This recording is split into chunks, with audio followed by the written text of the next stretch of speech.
What's up guys, my name is Ace and welcome to Spawn Guides. In this series I'll be covering all of the most common spawn locations and how the spawns actually behave in both Team Deathmatch as well as Domination in Advanced Warfare. For the first episode I'm going to be splitting this up into two parts. As you can probably see by the title, this is episode 1, part 1. Essentially what I'm going to be doing in the first episode is explaining in great detail the general spawn behavior in Team Deathmatch. And in doing so, I'm going to be covering the map Riot because that's the map I'm going to use for my examples. And then in episode 1, part 2, I'm going to be covering all of the spawn behavior for Domination while covering the map Riot. And I'm going to go into great detail with that. After these two parts, I'm going to be getting into each map individually, and it's going to be a lot less depth. So you really need to watch these first two episodes if you want to understand exactly what I'm going to be talking about for the rest of the series. Let's get into it.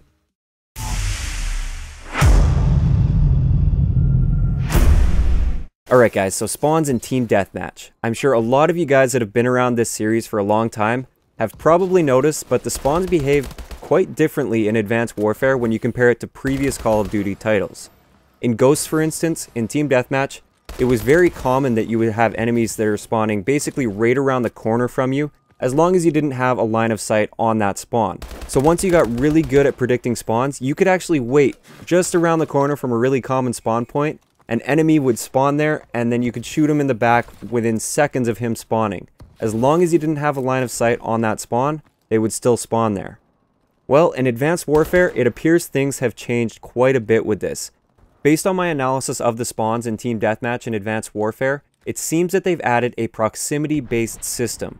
So essentially what this is if there's a spawn that's within a certain proximity to an enemy, the system will deem that spawn unsafe for you to spawn in, and you won't spawn there most of the time.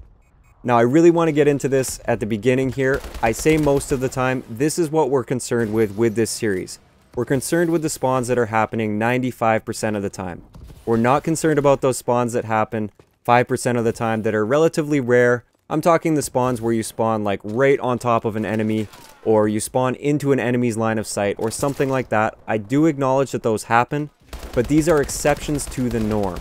So with this proximity-based system, it is very difficult to actually make sense of it in your mind in the middle of a game when there's a lot of action going on. It's very difficult to think, is there an enemy there and is this spawn within his proximity? It's way too complicated on the fly. So what I've decided to do for this series is to simplify it a little bit into a zone-based system. Now how this works is basically, there are clusters of spawns around the map, usually on the edges of the map, but it really does depend on the map. And these are the spawns you're going to be spawning on most of the time. They're what a lot of people would call primary spawns. These primary spawns tend to cluster together a little bit, like you'll have two spawns that are pretty close to each other on one side of the map, and then three maybe on the other side, and then a couple different areas where you have little pockets or clusters of spawns. Well, basically, if you look at a proximity-based system, you can just create zones with those clusters of spawns. So that means if an enemy gets within that zone, he's now within proximity to that cluster of spawns, and therefore he's blocking those spawns. So this is a simplified system, but it is just as effective for predicting spawns. Now before we get into all the visuals and the actual examples on the map Riot, I just want to explain the 3 rules that I'm constantly seeing with the spawns in Team Deathmatch. The first rule is the one that we've already kind of explained, and that is a spawn is deemed unsafe if there is an enemy within a certain proximity to that spawn. It doesn't mean it will never spawn you in a spawn that's within a proximity to an enemy, it just means most of the time it's not going to. The second rule is the same it's always been with previous games. A spawn is also deemed unsafe if an enemy has a line of sight on that spawn. And again, there are exceptions, but most of the time this is true. And then finally, the third rule is that spawns tend to anchor towards teammates. Now this one is a lot less important, and it doesn't work quite as strong as the first 2 rules. But if you have a group of teammates somewhere, the game will want to spawn you somewhere near them most of the time, as long as it meets the first 2 rules. If there are no enemies in the proximity, and there are no enemies with a line of sight on those spawns, then it will tend to want to spawn you closer to teammates. I hope I didn't lose you guys there with all of that description and everything. Let's get into some examples on the map Riot, so I can sort of explain with pictures what I'm talking about. It should be a little bit easier to understand. So bringing up a map of Riot, Right here, all the little green dots, these are the primary spawns on Riot for Team Deathmatch. These are the spawns you're going to be spawning at 95% of the time. Now, I don't want to scare you at all, but I will just show you that these are obviously not the only spawns that you can potentially spawn on this map. So here are all the secondary spawns as well. Don't panic though, like I said earlier, these are like the 5% of the time spawns. It's very rare that you get these spawns compared to the primary spawns. So for the purposes of this, we're going to ignore the secondary spawns, but I will explain a little bit later on when you should sort of be aware of when these secondary spawns are going to be happening. So now I was explaining that proximity-based system, and I wanted to show you guys approximately what that proximity is, or appears to be based on my analysis. So looking at this red arrow right here, this is an enemy player, and this circle around him, this is the proximity where if there's a spawn within that proximity, it's going to be deemed an unsafe spawn as far as the spawn system is concerned. It's unsafe for a green player to spawn within that proximity of the enemy, unless there are no other safe spawns available. If there are no other safe spawns available, then it basically throws this rule out the window because it has to spawn you somewhere. So when you really get players spread out all over the place, that's when spawns start to get a little bit crazy for Team Deathmatch. So like I said earlier, we're basically going to be ignoring the proximity-based system because it's a little bit overcomplicated when you start throwing in a bunch of different players and you're actually trying to predict spawns on the fly. So this is the zone-based system that I have for Riot. These are the 4 basic zones of spawns on Riot. And basically the way it works is if an enemy player is within a particular zone, that zone is deemed unsafe for you to spawn at, and you will spawn at a different zone where there are no enemies. Now, if there's enemies in every one of the zones, which is actually relatively rare, unless you're playing Ground War, you see it a little bit more often just because there's more players. If that happens, that's when you start getting those secondary spawns where it could spawn you somewhere in the middle of the map and it seems almost random. But that isn't really what we have to worry about most of the time. So let's get right into some examples for this to help you guys sort of solidify that knowledge, because it's been a lot of talk so far and not a whole lot of actual visualizing how this system works. So in this particular example, we have green players and red players. Obviously, they're on opposing teams. The red team controls pretty much the red zone.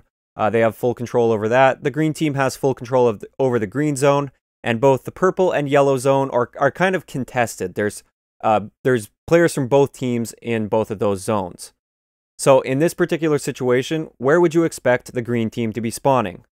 Well, pretty obvious to me, they'd be spawning somewhere in the green zone because there's no enemies within proximity, there's no enemies within that zone. Similarly, on the other end, where would you expect a red player to be spawning? Well, they're going to be spawning in the red zone every single time in this particular situation. This is where things are nice and balanced and we don't have anything too crazy. There's a clear, this is your side of the map, this is my side of the map. Let's change things up a little bit and we'll give you this example right here. Now where are they going to be spawning?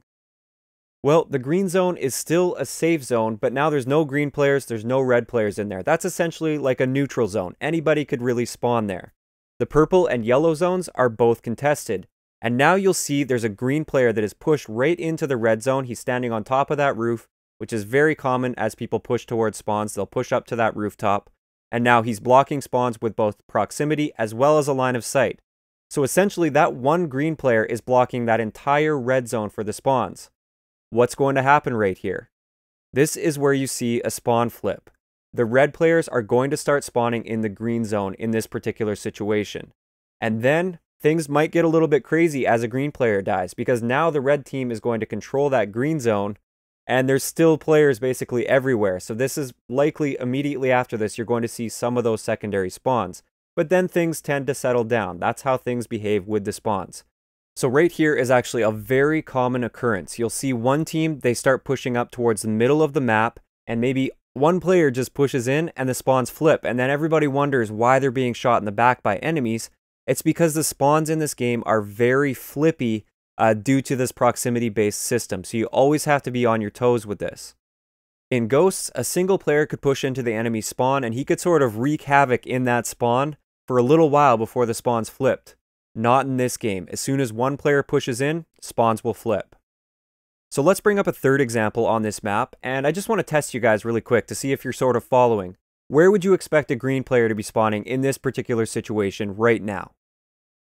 Well, right here, as you can see, they have control of both the green as well as the yellow zone, and they could essentially be spawning at either the green or the yellow zone. But if we remember, the third rule of the spawns in Team Deathmatch is it will tend to anchor towards teammates if it's a safe spawn, if it's in a safe zone. And as you can see, the yellow zone right now, it has teammates all around it, and there's no enemies in that zone, so those spawns are safe. And that's why I'd say it's going to be one of the spawns in the yellow zone, probably on the bottom half of the map there, inside that little building. That's most likely where those spawns are going to be. Alright guys, so since this is the first episode, I really want to test your knowledge and go one more example with this one, and I'm definitely going to throw a wrench in things with this particular situation. Where do you think a green player would spawn right now?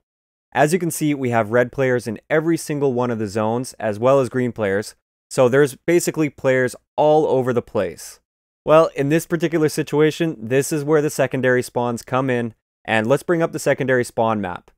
So we basically have these secondary spawns all over the place. Now, if we remember the rules, we know that it's going to want to spawn them at a spawn that's somewhere near teammates. It is anchored somewhat to teammates. So essentially, if we were to draw a circle around the biggest mass of teammates, like these guys right in the middle of the map, it's likely going to pick one of the secondary spawns in the middle of the map. So you're likely going to get a spawn inside that building somewhere. And it is going to be a bit of a strange spawn, but it is a safe spawn and it is a logical spawn, and this is actually what happens. So I wouldn't really worry too much about that final example. That was just to throw you off a little bit. These spawns are very rare, like I've said several times throughout the video, and the spawns we really want to focus on are just predicting the general zone of the primary spawns, because you aren't always going to have teammates and enemies all over the map. So that's going to wrap it up for episode 1, part 1 of Spawn Guides.